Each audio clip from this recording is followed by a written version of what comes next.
காரணம், வருண பகவான் இன்னும் ஒரு 1.5 மணி நேரத்துக்கு நம்மளை சோதிக்க போவது கிடையாது. இது மலை துளிகள் என்று சொல்வதை விட இது கண்ணீர் துளிகள்.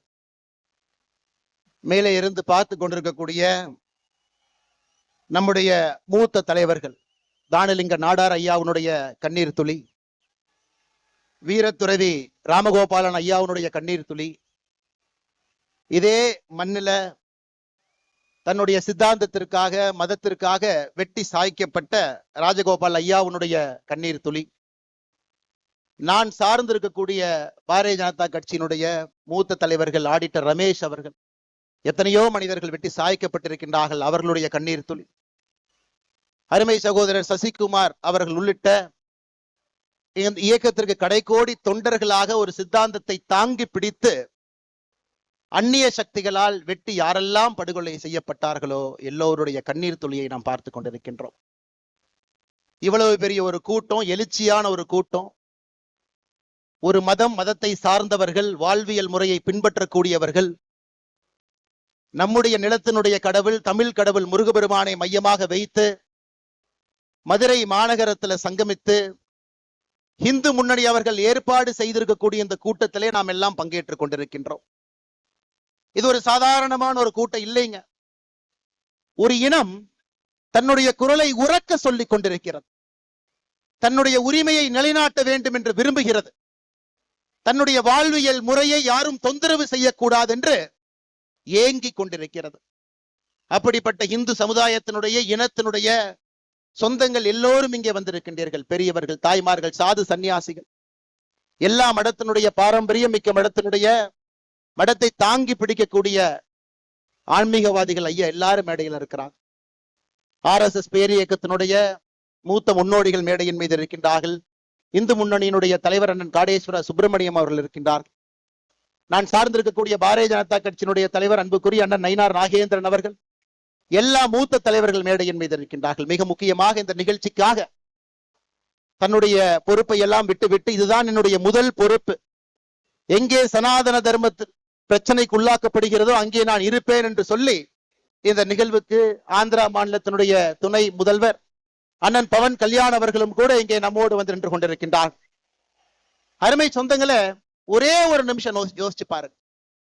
உலகத்துல யூதர்கள், ஜூஸ், மொத்த மக்கள் தொகையில வெறும் 0.2 விழுக்காடு இருக்கிறாங்க. 0.2 விழுக்காடு. அவர்களுடைய வாழ்வியல் முறையை தொந்தரவு செய்வதற்காக வெறும் 0.2 விழுக்காடு இருக்கக்கூடிய ஒரு இனம் 4 நாடுகளோடு சண்டை போட்டு நின்று கொண்டிருக்கின்றார்கள். 4 நாடுகளோடு. அந்த ஊர்ல இன்னைக்கு போய் நீங்க பாத்தீங்கன்னா அங்க இருக்கக்கூடிய குழந்தைகள் எல்லாம் பள்ளிக்கூடத்தை மொத்தமாக மூடி இருக்கின்றார்கள். ஹாஸ்பிட்டல் எல்லாமே கீழே கொண்டு போயிட்டாங்க, அண்டர் கிரவுண்டுக்கு. அந்த நாட்டை ஆளக்கூடிய தலைவர்கள் இதற்காகத்தான் மக்கள் எங்களுக்கு வாக்களித்திருக்கின்றார்கள், என்னுடைய வாழ்வியல் முறையை யார் தவறு செய்தாலும், வாழ்வியல் முறைக்கு தொந்தரவு செய்தாலும் எதிர்த்து நிற்போம் என்று இஸ்ரேல் நாடு நின்று கொண்டிருக்கிறது. இன்னொரு பக்கம் அமெரிக்காவை பாருங்க. நேற்று அவர்களுடைய விமானம் 37 மணி நேரம் தரையிலே படாமல் பறந்து வந்து இன்னொரு நாட்டின் மீது குண்டை வீசிவிட்டு திரும்ப சென்றிருக்கின்றார்கள். உலகம் முழுவதும் பார்க்கிறோம்.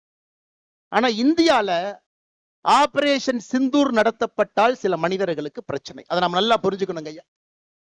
எதற்காக இந்த இனம் இங்கே ஒன்றாக நிற்கிறது, எதற்காக அதனுடைய குரல் உரக்க கேட்கப்பட வேண்டும் என்று இருந்தால், நம்ம ஊர்ல மட்டும்தான் நம்முடைய வாழ்வியல் முறையை தொந்தரவு செய்து ஏப்ரல் 22ஆம் தேதி பெஹல்காம்ல நீ எந்த வாழ்வியல் முறையை பின்பற்றுகின்றாய், நீ இந்து மதமா என்கின்ற ஒரே காரணத்திற்காக 26 மனிதர்களை தனித்தனியாக நிறுத்தி நெத்தி புட்டிலே சுற்று கொண்டு விட்டு இந்த மதம் இருக்கக்கூடாது என்று ஒருவர் நினைக்கின்றார்.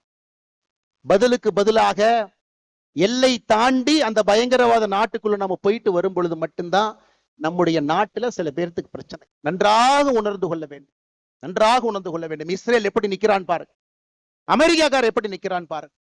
இன்னைக்கு இந்தியர்கள் முதலாக நாம் பார்க்கின்றோம், நம்முடைய கண் முன்னால் நாம வாழக்கூடிய சம காலகட்டத்துல நாமும் எழுந்து நிற்கின்றோம். என்னுடைய வாழ்வியல் முறைக்கு பிரச்சனை வந்தால் எழுந்து நிற்பேன், திருப்பி அடிப்பேன் என்று.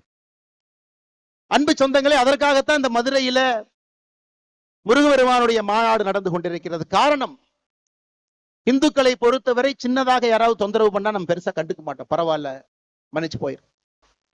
பெரிதாக தொந்தரவு செய்தாலும் கூட அதையும் கண்டுக்க மாட்டோம், மன்னிச்சு போயிரும் சொல்லுவோம். ஆனா இன்னைக்கு அதையெல்லாம் தாண்டி நம்முடைய வாழ்வியல் முறைக்கு தொடர்ச்சியாக பிரச்சனைகள் வந்து கொண்டே இருக்கிறது. ஹிந்து என்பதற்காக நான் ஏற்கனவே சொன்னதை போல நம்முடைய கடைக்கோடி தொண்டர்கள் கொல்லப்படுகின்றார்கள். இந்த மதத்தை பின்பற்றினா மட்டும் நம்முடைய வாக்கை பெற்று அரசியல்வாதிகளாக அதிகாரத்தில் இருக்கக்கூடியவங்க கோவில் இப்படி இருக்கும், கூம்பு மாதிரி இருக்கும் அசிங்கப்படுத்துறாங்க. இந்து மக்கள்கிட்ட ஒற்றுமை எப்பொழுதும் வராது என்கின்ற தைரியத்துல அரசியல்வாதிகள் இன்னும் பழைய அரசியலை செய்து கொண்டிருக்கின்றார்கள். அதையெல்லாம் உடைத்து காட்ட வேண்டும். என்னுடைய கோவில்கள் பாதுகாக்கப்பட வேண்டும். எங்களுடைய வாழ்வியல் முறையில் எந்த பிரச்சனையும் வரக்கூடாது. எங்களுடைய குழந்தைகள் தைரியமா ஒரு ஸ்கூலுக்கு போனா கூட திருநூறு வச்சுட்டு போகணும். எங்களுடைய குழந்தைகள் இன்னைக்கு வட தமிழ்நாட்டில் ஒரு ஸ்கூலுக்கு போனா கூட ருத்ராட்சி கொட்டையை வெளியே அணிந்து கொண்டு செல்ல வேண்டும். இதெல்லாம் இன்னைக்கு மக்களுக்கு ஏற்படக்கூடிய பிரச்சனையாக இருக்கிறது. அன்பு சொந்தங்கள், அதற்கெல்லாம் இந்த முருகர் மாநாடு தேவைப்படுகிறது.